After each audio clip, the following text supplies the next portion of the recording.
Welcome in. We are back for another episode of Adventures in Business Live. How are we feeling, Mandy? We missed you last week. We hope you're feeling better. Amani, I'm giving jazz hands because I wanted people to think I didn't have a voice still, but I do. I'm back. I'm here. Yes, you're back. Yes, thank you for pinch hitting last week. I think that's the first show. I mean, I've missed you and I have missed because of our travel schedules, but I think that's the first time I called in sick in 3 years, and it felt. It actually, I will say this.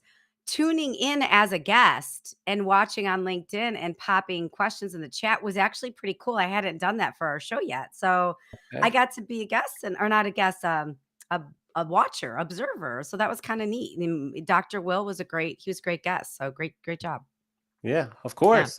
Well, we missed you, but we're happy you're back today. What kind of travel do you have planned? Because I know it's busy time for speaking and everything. So what you got on the calendar? Well, I actually have a gal pal trip planned this week, Amani. Okay. I have one of my best girlfriends here in San Diego is leaving a job. Today's actually her last day after being there for 22 years. And she's going to eventually work somewhere else, but she's taking a nice, healthy hiatus. I would almost say sabbatical. And so we're calling it her the Kitty Freedom Tour. Her name is not Kitty. That's just a nickname. So we're going to Santa Fe this weekend. I've never been to Santa Fe, New Mexico. We're just going to gal pal around and look at some art and hike and go to the spa and have some great food and wine and go to a concert. And yeah, it's going to be fun this weekend. All right. I like it. Well, let us know how New Mexico is. I'm curious. I will. Well, you know me. I'll post all the weird things I find on Instagram. And you appreciate this. We found there's a haiku garden. You know, I love a haiku. So we found there's a haiku garden. It's at like the Santa Fe Community College or something. And so that's going to be our first step is to go to the haiku garden. Just like walk around. There's like 22 poets and there's little haikus on plaques or something. So that'll be our first step there. Very excited. But I will be sharing and caring along the way. Right. Yeah. Please do. Please do. Enough about me. You've had a way more. All I've done is sit in bed and just binge watch weird things on Hulu and sleep and take medicine for 2 weeks. You've had a way more interesting 2 weeks than me. So can you please update us all on the last list that you were on? I feel like we should drum roll it because this was a goal of yours. Yes. Tell everybody the list that you hit, Amani. So the book came out on February 18th. And then it was funny so I think it was 5 categories on Amazon. Like 4 was number 1 and there was 1 that was number 2. Awesome. And then last Wednesday, I get a text message from a friend of mine who also had a book come out. And she was like, "Oh, we did it." And I was confused because I didn't know when you hear back from the list or whatever. And so it was like the little little picture of for the USA Today's bestsellers list coming in at number 50 for our debut week, which was really, really cool. So yes, Woohoo! yeah, Amani, have yes. you soaked that in? Like, can you just take I a minute to soak in? every day I soak it in. Yes. You are a USA Today top Yeah, 50 bestseller. That's a huge deal. I'm so yeah. happy for you. Thank you. Thank you. Thank you for the support and all the help with promoting and spreading the word because it was not done alone for sure. Yeah. Okay, how did you celebrate that? I'm hoping there was a stack of pancakes or something. I know you Ah, like your sweet yes. treats. Yes, there was a stack of pancakes on Saturday. Yes, I went to get ice cream last night, and then during the week this week, I'll go get some sushi too. So I'll do a Ooh, 3 for 3. Yeah. all Yeah, right. that's how I celebrate. What's your sushi roll? What's your sushi what's your order at your sushi place normally? Well, here we have really good all you can eat shrimp, all you can eat sushi. Oh. So I can get all the rolls I want to get. So it's really, really good. So usually I like California shrimp tempura. Um, those are my top two favorites. And then depending, there's like a popcorn shrimp roll that I like. So it just Oh. depends. Yeah. Oh, that's a Yeah. lot. That's a lot of different roles I've never thought about before. Oh, that's Yeah. good. Yeah. Good to It's add. good. So that's actually a really good segue to our guest today. Yeah. So I have to tell a story, and I'm going to bring Julie to the screen while I'm telling the story. Okay. But what happened is that it was 2018, and I was at Podcast Movement Conference in Philadelphia. So at Podcast Movement in Philadelphia, and I was there. First time I had my other podcast in, I was going around, and I saw a session about writing a book. I was like, oh, maybe that would be the next step for me in the process. And then I go around, and actually I met Julie at the book launchers table, and we were talking, and then we left, and I came back to LA. And then we'll bring Julie to the screen now. Okay. And so there's Julie. She's on the screen now. And so what happened is that um, initially, I don't think Julie knows this. I had signed up with another publishing company, but I really quickly discovered that they weren't going to meet my needs. They weren't going to be very good. So I had to get out of that contract, and then I signed up with Julie. And I remember that it was Julie, and then our friend Deb, were at this restaurant in Santa Monica talking. And so that's how I met her. And I've been working with Julie's team since 2018. My first book we worked on, and then we worked on my second book. So it's perfect timing to welcome Julie Broad to the Adventures in Business podcast. So we're going to give you a round of applause and say Aw. welcome here. Hi, Julie. It's nice to meet you. Hello, thank you for having me. Yes, yes. I'm So excited to be here. It's been an exciting week for you. I'm very excited. oh, yes, it's been a very exciting week. So I don't know where we should start, but I have so many questions, especially after what I just experienced. But I know that one of your mottos and mantras is that books change lives. Can you Mm, share your philosophy on why books change lives? Yeah, I mean it's a deep one because I think they change the life of certain readers and then they change the life of the person who wrote the book. And it goes back for me back in 2001 when I read Rich Dad Poor Dad, and I was fresh out of college and working in my kind of first grown up job. And I read Rich Dad Poor Dad, and I realized, God, this is going to be a long life of working for somebody else. And I started investing in real estate like almost immediately. And those like simple actions completely changed my entire life, not in an mm. instant, but by 2008 I quit my job full time. I quit my job and then went full time real estate. Yes, that was terrible timing for going full time as a real estate investor. I mean, But there's a without lot of that, real estate to sell at that time. Well, Mhm. it was a terrible it's time cheap. to own real It's estate. But cheap. I Yeah. bought, in 2009, 2010, we bought a ton and got really good deals on it then. So, timing. But without that book, I don't know whether I would have taken those steps or when I would have taken those steps. But then Mm, the other side of it is when I finally did write my own book, my life also changed. Again, not in an instant, it wasn't write book, life change, but I'm doing what I'm doing today because I wrote a book on real estate investing. So here I am running a company that helps other people write, publish, and sell nonfiction books coming from a real estate background. But if I hadn't have written that first book and had the whole experience that I had around that, I wouldn't be doing what I am today, which is way better than all the things I did in real estate. mhm. Yeah, yeah. My follow-up question would be I think you know this stat, like 81% of people, and like domestically, have a book inside of them. 4% start the book, and then 4% of that 4% finish the book. Why do you think it's so hard for people to finish a book? I mean, people. How many people start a diet and don't finish it? I mean, yes. It's Mhm, humans. mhm. It's the human nature. I think some of it is that the book, they don't have a compelling vision as to why, but I think that's again going to human nature. We all have to have a compelling vision, and a lot of times people think that vision is being a bestseller. But I think as you're experiencing being a bestseller, it's great. Hmm. It feels good, but your life doesn't change because of that single thing. And Right. as much as it's a moment to celebrate, it's not the thing that's going to matter in the end. The thing that matters is the impact and the opportunities and how you show up and what happens after that. And I think that when you have that, for lack of a better phrase, hollow goal of being a bestseller, you're going to lose momentum and lose your way, because as you know, having gone through this twice now, a book is a roller coaster. And if you don't have something to hold on to that keeps you going when you're going down, then you're not going to finish it. And that's what I think the compelling vision of not just being a bestseller, but who are you impacting and how are you going to impact them? How's their life better because of the work that you're doing? Now that's something that's going to get you out of bed and keep you going when you're stuck. Mm. Yeah. Yeah. Over to you, Mandy. God, I have more, but we have to take turns. I know we have so many questions here. I want to go to one of the books that you wrote. I want to talk about self-promotion because I think it's so hard for people to promote themselves, right? I think it's so hard for people think they're bragging or they're not being humble. Like, who cares if you're humble anymore? But I mean, I think self-promotion is something hard for people to digest. And I love this quote.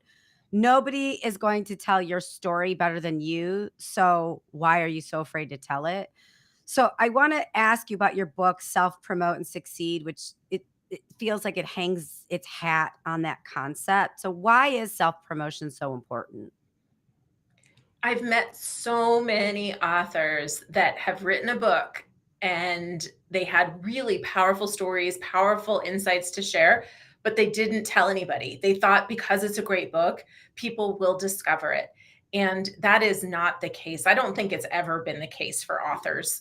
There's been certainly avenues where maybe because you were early, you maybe were discovered, like blogging. There was some advantages to being early in that. But with authors and books, it's never been the case. You have to tell people. So, I think it's one thing. It's not even about being humble. It's about being driven to share the message that you put all this time, effort, energy, resources into creating. Now you have to talk about it. And, the other side of this too is a lot of people say, well, I've already talked about it. And they've talked about it once or twice. And nobody A remembers that you talked about it, and B, it's all new people most of the time, or plenty of new people. So you have to keep talking about it because nobody else is going to do that for you.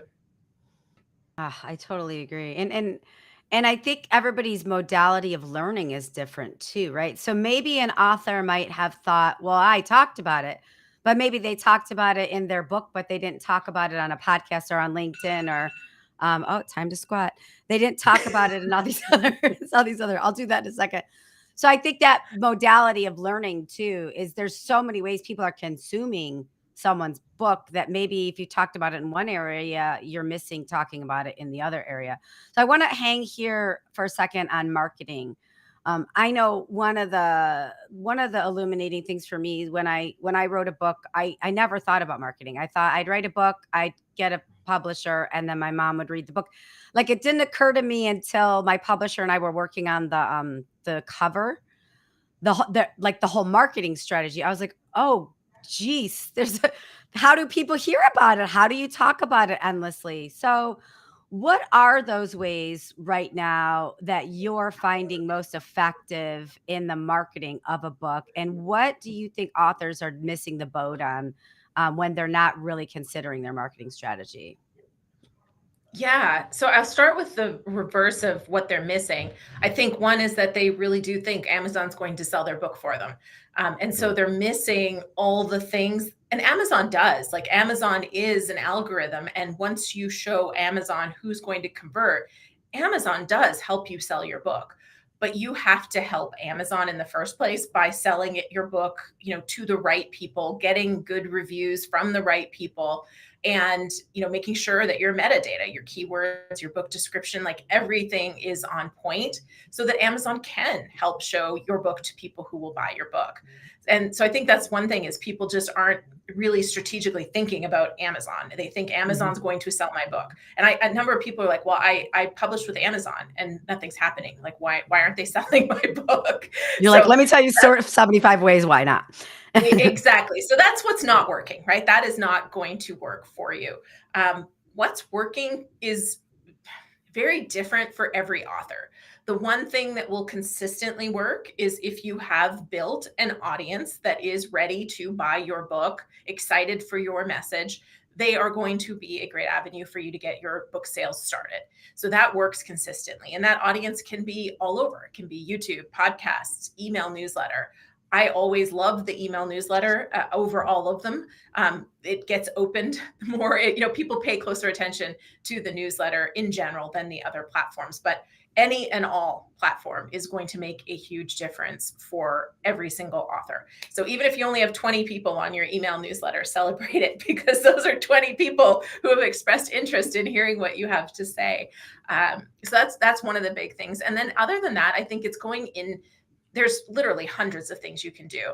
But I think the best and most effective way is to get yourself in front of other people's audiences who are a really great fit for whatever it is you're talking about. So finding influencers, or finding events, or podcasts, or live streams.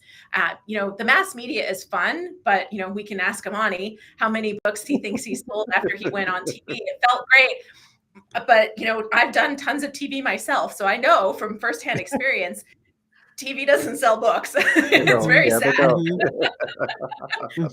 a niche audience can sell a ton of books. A speaking engagement can sell a ton of books. So getting yourself in front of other people's audiences that are a perfect fit, even if it's 100 people in the room, now 80 of them might buy your book because it was a perfect fit for them. So I think that's one of the best marketing strategies every author can employ.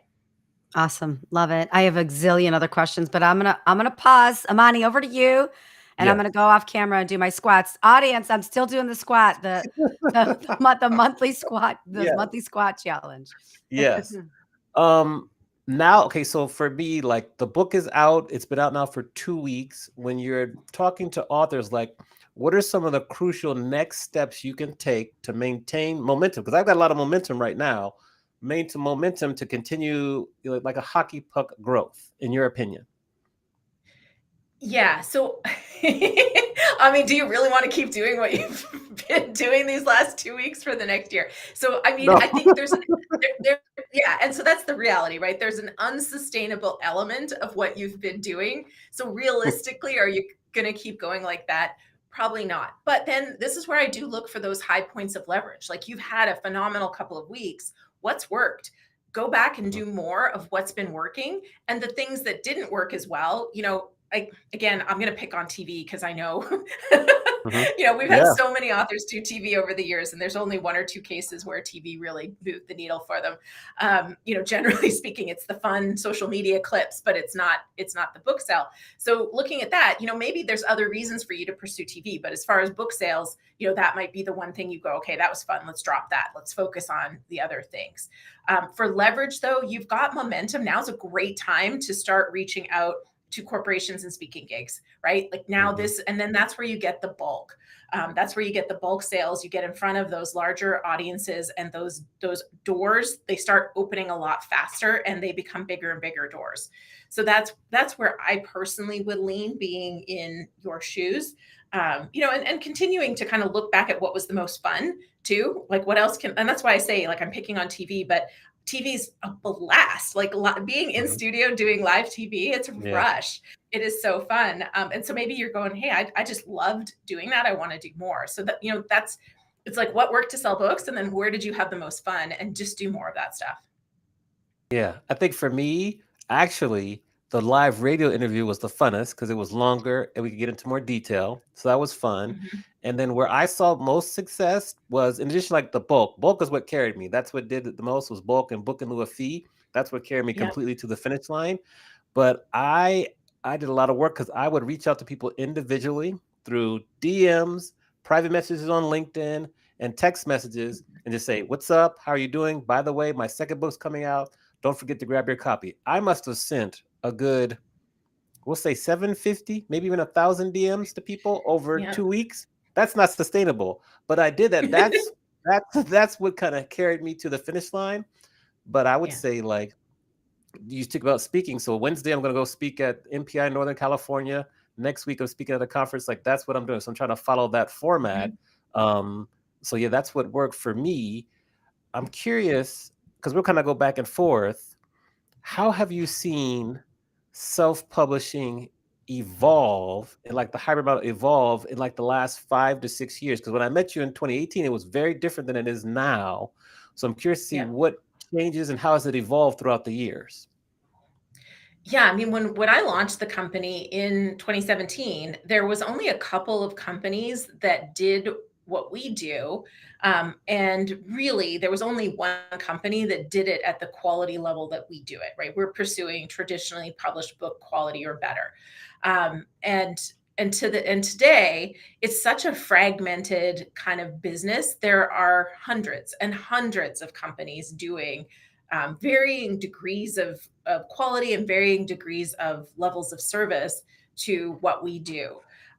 We're full self-publishing, so the hybrid is a little bit different in that the hybrid you actually kind of get tangled up with a publisher. Uh-huh. Your book is you don't have as much access to the things that you would have when you fully self-publish. Your book is now under their title, so they probably have the dashboards and you don't have the dashboards, so you don't know how many books you sold. So whereas you could go online and check the next day, for better or for worse, you knew how many Yeah. copies you Yeah. sold. I didn't check it A all. lot I of didn't check one time. One time. I Mm, haven't that's checked good. yet, but go ahead. Keep that's going. some good Yeah, restraint. that is good. Like I know so many authors who are clicking their Amazon refresh page, like, did my ranking go up? And No, and they're Mhm. going in their no. dashboard, how many books did I sell? So that you stayed sane. That's good. But yeah, so there's trade-offs. I mean, for us, what I'm all about is full control, full ownership, like the author being control of their destiny for better or for hopefully for much better, but for better or for worse. But there's so many people that are playing in all of these shades of this world of traditional all the way through to fully self-published. It's complicated for somebody to figure out what to do, who to go with, who to trust, because there's Mhm. a lot of companies that honestly should not be trusted. But then Mhm. there's Yes. a lot of really good quality companies. So how do you navigate it? It's a very interesting world, and it is from a company perspective, it's challenging to help people see the right choice, because we're not the right choice for every author. But how do we help them avoid those people that shouldn't be trusted while also helping them find the right choice for their goals and for their needs and resources? It's challenging. It's been an interesting Yeah. ride these last 8 years. Yeah, for sure. You know, I've seen it. I Go want ahead, man. yeah, I want to hang here because so Monty, bear with me. I've got 3 questions here. So, but Julie, you bring up a really good point about who to trust or who not to trust. So, when I first started my whole book journey many years ago, it was 20 my book came out 2021, but I picked my publisher in 2020. So 2019 I was done with the book, but I started the process, let's say 2017, 2018. And asked all my friends that actually I was lucky to have 3 or 4 friends that published a book, and like one went through a literary agent, one self-published, and one went through a hybrid, semi-traditional book publishing situation. And all of them had different experiences. Like one of them had shared they went through a traditional publisher and they accepted the advance that the and I think this is what most people think. Like I think most people think it's like a publisher's going to pick you, they're going to give you an advance, you're going to sell a book and be a bestseller, right? It's this weird myth that rarely happens unless you're like Howard Stern or unless you're like a top Mel top person. Robbins. Mel Yeah, Mel Robbins. Robbins or whatever. Yeah. Yeah. Yeah. But like I had one friend who went through the process of traditional publishing, got the advance, then didn't sell as many books as she thought, then had to pay the advance back in royalties, then had books in her garage that were collecting dust. And so everybody had this whole different experience. So I know at the beginning, I was personally very confused. So I solicited literary agents and publishers at the same time because I didn't really know what to do. Luckily, I ended up with a boutique publisher who I love, and it ended up working for me. But I interviewed some publishers. They interviewed, you know how it goes, like you're mutually interviewing each other. But had I not had three friends that two had bad experiences, one had a great one, I don't know where I would have started. So if you're, Yeah. let's just say you've got your idea, you've got a manuscript at least. Where do people start? And I know that the publishing industry can be very antiquated, right? And how it all goes down. So like, where could people start if they've got a manuscript, they've got a book, and you keeping your mind open to you do this in one way, but like, what's a way people can evaluate how they start this process? Yeah, I mean, they have to think about their goals first. And Yeah. I think the one thing I don't, and it is my own bias, but I don't recommend most people pursue a traditional publisher because they do lose control. And a Mhm. lot of people are thinking about the fact that they want to be chosen and they want somebody else to pay for this and they want to be paid for this. And they lose sight of the fact that control, and this is your intellectual property, and somebody else now controls this when you get a publishing deal. And in exchange for them now controlling that, you get a royalty, which is not very big per book sold. So, it's the trade-off that you get. And the one story that I hang on to and that really made me, hold tight to self-publishing was my friend wrote a book in the real estate space in Canada. And he eventually, like 2 years after the book came out, he left the real estate world and kind of created this whole personal development business. Wiley, and I wasn't going to throw them under the bus, but there they go. They're under the bus. They republished his book word for word under a new author's name. And he had two co-authors that weren't contracted for this, but they had contributed to the book, and they didn't give them any credit for this. And they were still in the real estate business, but the contract was with my friend. And they are 100% legally okay to do this. It's morally gross, but legally it's their book. And they have the Mm. complete right to do whatever the heck they want with it.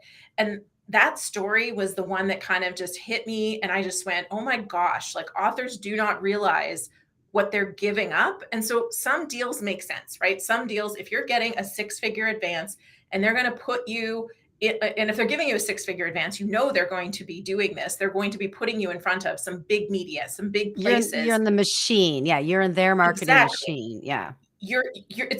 It's quite likely going to be worth your while to accept that and give up the rights to this book. But in any other scenario, I always question, like, what do you really want to have happen from this? And do you think that $10,000 advance, which by the way is pretty juicy these days, like they're not handing out big advances, because they're getting burned. Even they're looking at the million followers on IG, and they're going, we didn't sell as many books as we thought from that person, with all those followers. So the advances are going down, and so that's where I kind of go, what's most important to you out of this? Like, what is your bigger picture goal? Not bestseller. What is the after the bestseller? What's success with this project look like for you? When you start to drill that down, you can start to identify, does it make sense to invest in a top quality company to help you get there? Does it make more sense for you to pursue that publisher and know that this is probably a 2 to 4 year runway that you're on before your book comes out? And so that's where I think everybody should start, is kind of understanding what's important and what are your resources. And by resources, I don't just mean money. I mean, what's your time, your energy? What kind of a platform are you bringing to the table right now? All of those things are going to factor into what's going to make sense for you in this path. I love that thoughtful decision-making process because I think going into it, people don't even have that, right? Because it's such a foreign space for most people to be in. But I want to hang here when you talked about what is your goal? Because I think when a lot of people want to write a book, they're like, oh, I've had so many cool life experiences. I'm going to write a book about it. And then saying you wrote a book sounds sexy, right? But like, then what? Like, I think a lot of people don't think about what is that goal. So, I had somebody ask me really early on, like, what message do you want to convey, and what do you want people to do with that message? Like, how will writing a sales book change other people's lives, or how will that grow your business, or what? But had I not had somebody ask me those questions, I probably would still be in the isn't it sexy to have written a book. So like, how do you guide people through those decisions early on when you're having those conversations? Yeah. I mean, some people do, I call it a legacy book, but some people do write their book for the purpose of having their story or somebody in their family's story told. And Mhm. there's nothing wrong with that. Knowing that, now you know that you don't necessarily need to invest in the top level service, right? Because it's a legacy book that you really are trying to leave behind for your family. And so I think there's a couple pieces that we focus on, but number one is that goal. Like, what is that success? What does that look like for you? Once you know, okay, well, I'm really trying to grow my business, or I want to be on these kind of stages, or I really just want to have an impact, and these are the people I care about. So now we have that. Now we go back and we go, okay, so who is the single most important person? Because everybody wants to help a lot more than just one person, but who is the single most important person that you want to help with this story or with this message, or that you want to impact, right? It's not always about helping necessarily. Sometimes it's entertaining, which is fine as well, but it's really who is that person that you're writing the book for? And then why are they going to care about it? Because especially when it comes to stories, I mean, I love a good story. I wouldn't be in this business if I didn't. But the reality is that you're competing. When you write a book about your story, you're now competing with the famous people who have also written a book about their Mhm. story. So Mm. why is somebody reading your story and not somebody else's? And that is such a, in some ways, disheartening, but such an important question to ask yourself. If your goal is impact, you have to have a reason why a particular person is going to read your book. Like, why are they going to care about this message? So that's kind of how we drill it down: is the goal, the reader, and then we call it the hook, but it's really the outcome of the outcome. Because it's, your story might be inspirational, but that's not enough. It's got to be inspirational to a particular person for a particular purpose. Got it. Okay, and Yeah. Amani, I promise. I said 3. This is the last one. I promise. I'll be fast. All love, all love. You get to spend time with Julie. I don't. Okay. Okay, go ahead. Go ahead. But Julie, maybe we'll probably talk again after this. Yeah. This is great. But okay, so let's just say I'm that person who's never wrote a book, but I always thought I had a book in me. Where do I start? Like, Good question. what do I do next? Yeah, I mean, it's, these days there's, your options are endless. So my question, first of all, would be figuring out the answers to those questions, right? That's number one. Number two is kind of look at how you want to write. Are you the kind of person who is going to want to coach, like get that one-on-one support and feedback? Are you the kind of person who needs a group? Like, do you need kind of that group accountability? Do you need a course? Do you need step-by-step guidance? Do you need, like, kind of, I would look at yourself, and if you've never done it before, how do you go about doing things you've never done before? Like, what's your natural kind of approach? For me, it's like, okay, who can do this? I'm going to go hire them to teach me how to do it, right? Like, I like to, that's kind of how I just beeline it to the finish line. I'm a little bit of a who, not how. Like, just Mhm, mhm. somebody else show me how you've done it. I'm going to shortcut my way to success by learning from you. Well, actually, first I read a book, or maybe 3 or 4 books about it, and then I go do that. That's kind of how my approach is. So I think that that's because there's all these choices out there, in the world, and even our company. I've got the YouTube channel, so you've got tons of information and content. I've got a book that you could go and read. We've got a free community that you can join. We've got coaches, right? And then we've got writers. Somebody else can write it for you. So even within my own company, there's lots of ways to do it. So I think that's why you kind of have to know yourself and know the help that you're looking for, because it's there. And so that's why I would say start with figuring out how you normally learn things, because that will be an approach for you for the book. That's good. I hadn't thought about like discover your learning modality, what that is, and then dive in. Is it a group? Is it one-on-one? That's a really good starting point because I fumbled through that at the beginning and figured out what I wanted. But it's good to advise people to do that. That's great. Love that.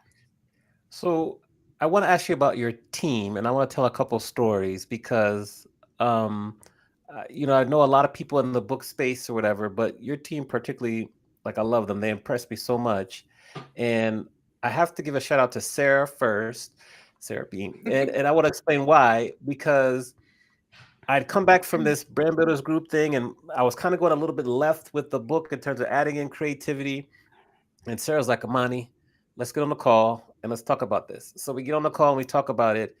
And she was like, I understand how you want to add the creativity part into the book, but really, that's a third book. Like that could be your third book. There's so much there, so you can do that.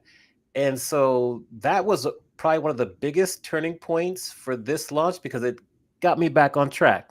And I've known Sarah like for 6 years with her team. So, and then I also want to share like with Ina, the editor. Both times I've worked with editors from your team, they've been tremendous. And so I'm just really curious as to how do you find your team? How do you keep them together? Because they are like a really big asset. And I'm forever grateful. Even the third part would be even the team that made the cover, which people love. Like people say it right, they love the cover. So like, how are you able to like find the team?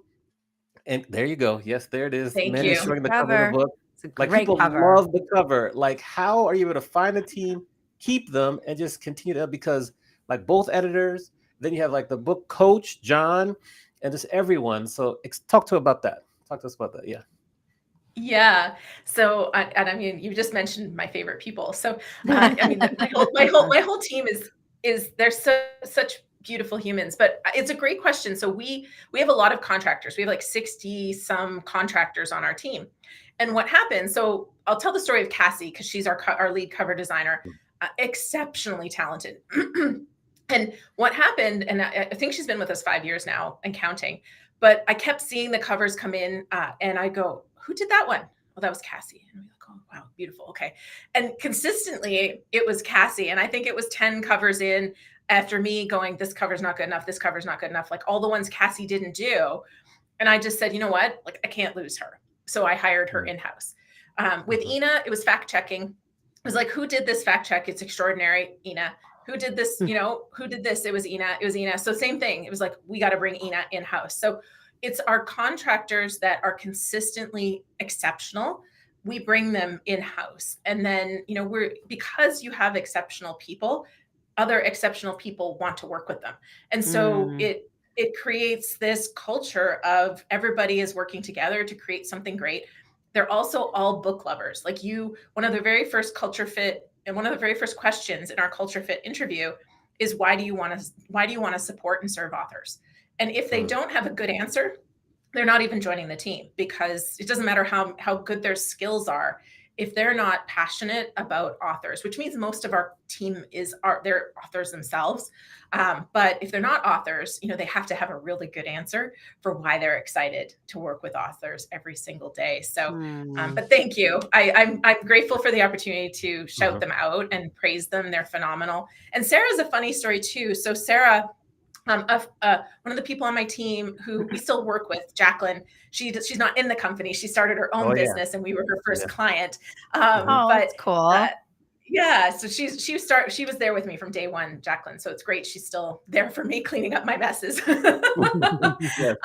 But she introduced me to Sarah when I was in LA, not because she thought we would work together. She was just like, oh, Sarah's in LA. She's cool. You might like her. And within 10 minutes of talking to Sarah, I was like, hey, you looking for a job? Like, I think you'd be good. Yeah. Yeah. Like Sarah, I'm just telling you that moment. I'll never forget that conversation. She's like, just for her to feel comfortable enough with me, because it's hard to not tell people, but advise authors on kind of how the book goes, because it's we're sensitive about our stuff. And so just for her to be comfortable enough to be like, I think you might want to do that. And I listened, to my credit. I listened. That was changing. And then yes, that cover, I mean, people So good. talk about it every time. Well, I want to say I want to give hats off to Sarah too, because Amani, I remember when you came back from that brand builders, and you called me. I will never forget this. I was in my backyard. It was sunny out. And I was on the phone, and you took that veer from what I thought was your book to this other thing, and I was like, I don't know how this all goes together, but maybe ask your. I don't know. Yeah. So and then I remember you talked to other people and then you stayed focused on it. So yeah, Sarah, way to go. I was just as afraid as you were. This is good. Yeah. This is good. let's talk about like your YouTube channel, which is extremely successful and has like a ton of amazing content. How are you able to be consistent with the content? How are you able to come up with new ideas? And how have you been able to grow that? And how has that YouTube channel help your business grow? Can I have a cheat sheet for all those questions? Is Yes, this how you sneak it yes, in on Mandy? You're like, I'm gonna make it sound like one question, but I'm gonna put five that's in right. one, so that only Yes, counts as Yes, one, Mandy. yes.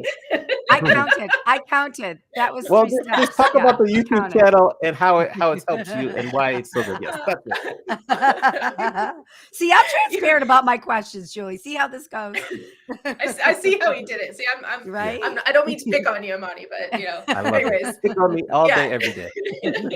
So the YouTube channel, so the first part is the content, and I have always pulled my content from three sources. One is, what are the questions I'm getting asked from clients and other, on the calls that I'm on talking to authors, what are those questions? And I create those pieces of content so we've got those to refer to. That's one. The other one is I feed the YouTube algorithm beast, and now they've made it even easier. Like, I used to have to do all this research, and I have TubeBuddy, and I have Morning Yeah, Fame, and yeah. like just information out the yinging. Now they have this insights button, and you click on it and it says, this is the video topics that we think will perform really well on your channel. And so Nice. in the last 3 months, I'm going to that and I'm producing 2 or 3 of those videos. And what do you know, if those suckers aren't doing really well? So YouTube is telling me exactly what they're going to Mhm. promote in their algorithm right there. So so that's what I've been doing there. And then there's always an element of, kind of selfish intent, for lack of a better word. When I have a book coming out on book marketing, I'm producing content, sometimes for feedback, sometimes because I've just written that chapter and I want to, oh, I've got this, let's just turn it into a video. And sometimes it's just testing the reception and the comments and the questions that you get from the content. So that's how I bucket the content.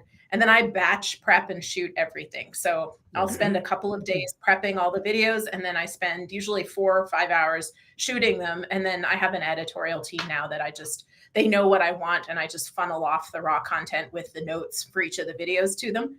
And then they give me the videos from there. Yeah, great channel. Shout out to Keandra Jackson in the chat, former guest. Good to see you.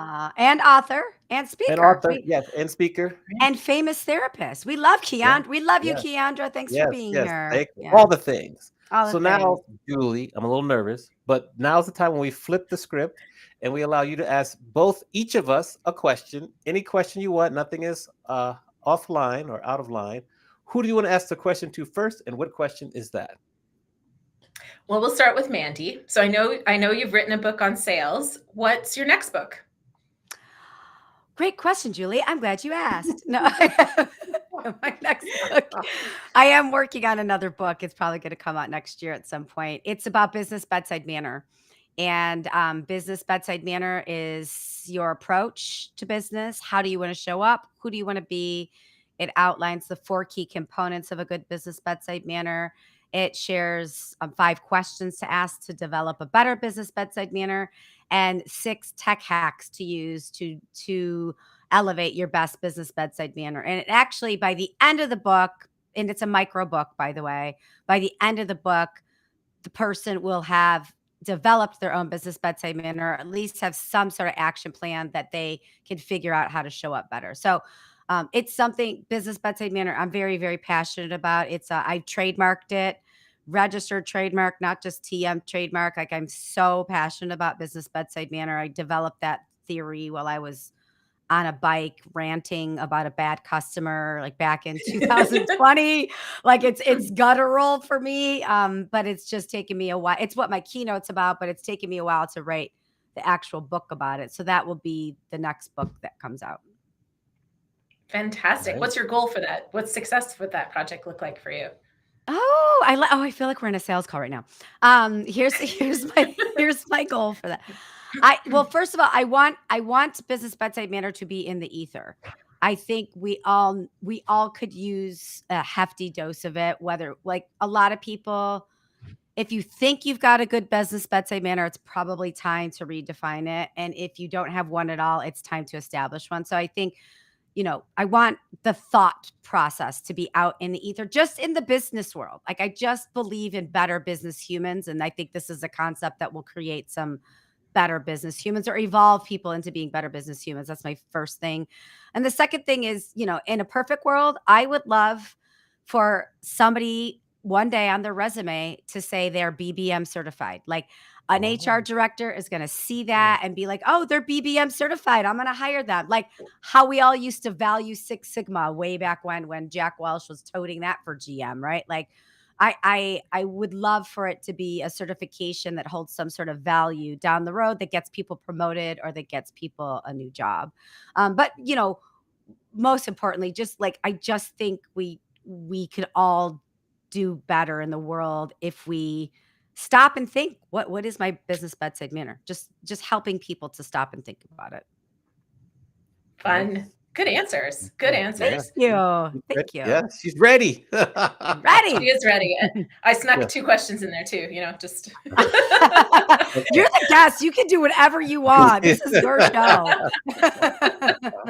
All right. So for Amani, and actually, I got to tell you, so the first book, when your first book launched, it was in the middle of COVID, and it was so Yeah. sad because Yeah. you had this, and you did a great job of this virtual launch. To this day, it's the video I direct people to on the channel when they're asking for questions on virtual launching. Aw. So Yeah. he Yeah. is the master of virtual launches, but still, a virtual launch is not what it's not what it's all cracked up to be. Like, it is not the best of the world. So I am so freaking excited that you've had the launch that you've had. Not that I wouldn't be excited for our authors, but it was last week in our meeting, it was my win. I was just like, I am Oh, so freaking yeah. happy and proud of this launch and how hard you worked for it and how much energy you Aw. put into the book. So that's number one. Thank Um, you. Yes. but for you, so what's next? Like, what's the next goal or milestone? Because we're going to celebrate it for a minute, yes, but Yeah. we're on to the next thing because that's how we He's roll. he's like, lady, let me take a nap. Tired. No. That's, He's got an answer to this question. I promise. yeah. He's already cooking something else. Yeah. So what is that Yeah. something?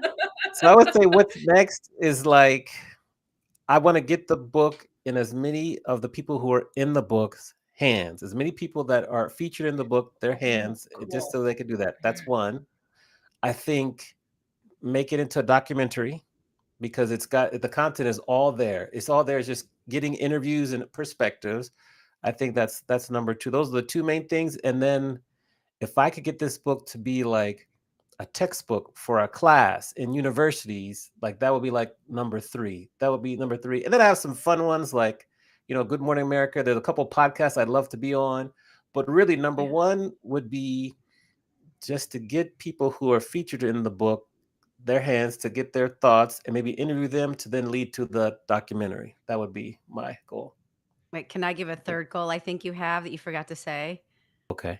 Getting Babyface on the podcast. Well, yes, that's what I mean. Like, yes, Yeah, we got yes. That's Amani's. We have like a yes, dream list of our that's a dream dream list. guests, and Yeah, Babyface is like highlighted in our for conversation. sure. So that's kind of what's next. The third book, sure, but I'm a little tired now, so I'm gonna ride this out because this is a big book actually. It's much bigger than I anticipated, and just gonna ride this out for as long as because it took like 4.5 years, almost immediately after the first one came out, April 14th, 2020.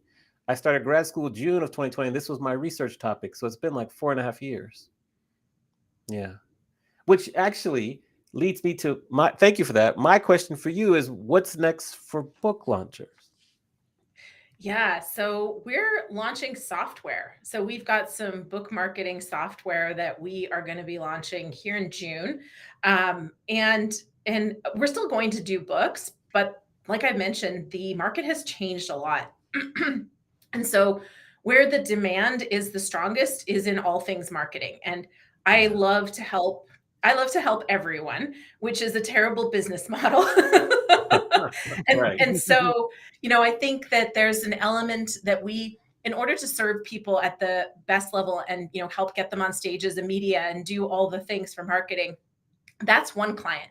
But then there's a whole bunch of other people that need book marketing support that don't have the resources to invest in getting the support to do that. And that's where I think our book marketing and our communities really come in. And that's really what we're focused on developing, well, fine tuning, what we're doing as far as especially speaking engagements. We're starting to develop some really great Yeah. partnerships to help clients get on more and more stages, because again, that's the best way to sell books in a really quick and efficient manner and have more and more doors open. So that's where I'm focused at the moment, is kind of this whole new world of software, and then just fine tuning and even really focusing in on that level of service for our clients.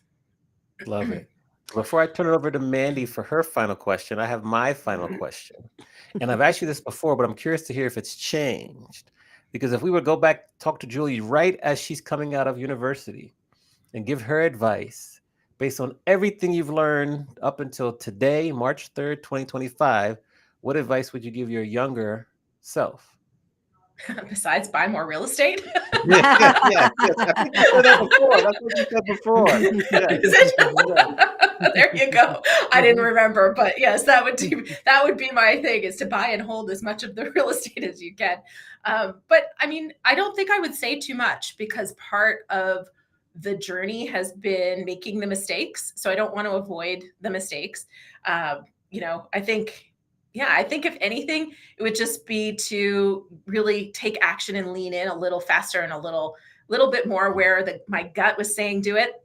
And I eventually did it, but sometimes I didn't do it as fast as I think I could have, should have, would have, if I believed in myself a little bit more. So that would be the only thing, because I wouldn't want to give her any spoilers, right? Because part of the journey is making the mistakes and, taking the left turns when you maybe should have gone right. But if you hadn't have gone left, this wouldn't have happened, right? And it all comes together in a beautiful way in the end. And I don't think we're meant to know how that's supposed to be. Yeah. Awesome. Mandy, over to you. I love how that sounds. Like, I wouldn't want to give her any spoilers. Like, it instantly just puts like little Julie in my head of like let her learn for herself, like the beauty in just discovering it yourself. That's a really lovely way to kind of think about that. Thank you for that. That's cool. Okay. I have two final questions, actually. See, Amani, say I actually announced the numbers of questions and I Thank hold my you. finger I'm learning. on each I'm two. learning. Yes, I have yes. two final I'm learning. questions. Okay, so you've written 4 books, right, Julie? Mm-hmm. So I would just want to go book by book. I was going to say the name of the book and like the thing that sticks out at you about the book. Now, it could be about like writing the book or the actual book itself, or like a crazy book launch story, but like just quick flash fire, first thing that comes to mind when I say the book title. Okay. So Okay. more than cash flow, the real risks and rewards of real estate investing. Rejected by Wiley, #1 on Amazon overall in print books. Yes. Ooh, that's good. Love that. Okay. Next book. The New Brand You, Your New Image. I can't read I can't see this. Your new Makes the sale for you. makes the sale for you. Yes. Yep. The worst titled book, which gave me all the lessons I can share with my clients on how not to title a book. I agree. That was a hard one for me to say. Okay, got it. Okay. Self-promote and succeed. The foundation of what I think should be every nonfiction author's approach to writing a book. Beautiful. Well said. Self-publish and succeed. Self-promote and succeed. Oh, hold on. Self-promote and succeed, self-publish. Don't you have one that calls self-publish? Yeah. Oh, did I do it backwards? Did you say it backwards, or did you? Okay. I don't know. I answered wrong. Anyway, self-publish and succeed is the foundation for every author, writing a book. Self-promote and succeed is really the book marketing course that every nonfiction author needs. Okay, that's good. So if you're listening and you're at the kid drop off right now, self-promote and succeed. I will even say, even if you don't want to write a book, I feel like that's a book as a human being in business. You need a roadmap on how to be a better self-promoter. I think that's great. Okay. How can we lift you up? You've given us an hour of your time. You've helped Amani become a best-selling author. Yes. How can we lift you up? How can we promote whatever it is you've got out there? And how can we support you? My favorite thing is so little. Come over to the YouTube channel and comment on the latest video. Just say hello. Because you guys know, creating content, when people actually give you comments back, other than the person today that said you shouldn't try to be funny, you're not funny. I was like, Oh, thanks. But screw that Leave the person. if you trolls meet alone. me, We'll leave the, I'm yeah. like, if you meet me, I'm sorry, you're not going to like me because this is me. I'm not actually trying. Anyway, so other than people like that, I love the comments. So just come over and say hi on the YouTube channel. That's the best. So booklaunchers.tv. Awesome. Got So it. head to the Yeah. YouTube channel, and while you're at it, go see Adventures in Business YouTube channel. Just spend a little time on the YouTube, everybody, Yeah. visiting Julie, visiting us. But booklaunchers.tv. Got it. Great. So just thank you for spending time with us.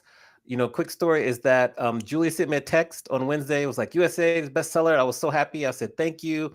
I'm like, I know lists aren't the end result, but this feels good. And Julie says, she says, celebrate every win. And I just appreciate that Aw. word because it was a great reminder. And just thank you to you and your team for helping this book come to life in a way I didn't even imagine. And I'm just so excited to see what we can do next. And just thanks for sharing a lot of information today. And we just really appreciate you. Oh, thanks for having me, and great to meet you, Mandy. Maybe Great you'll to move meet to you Vegas too.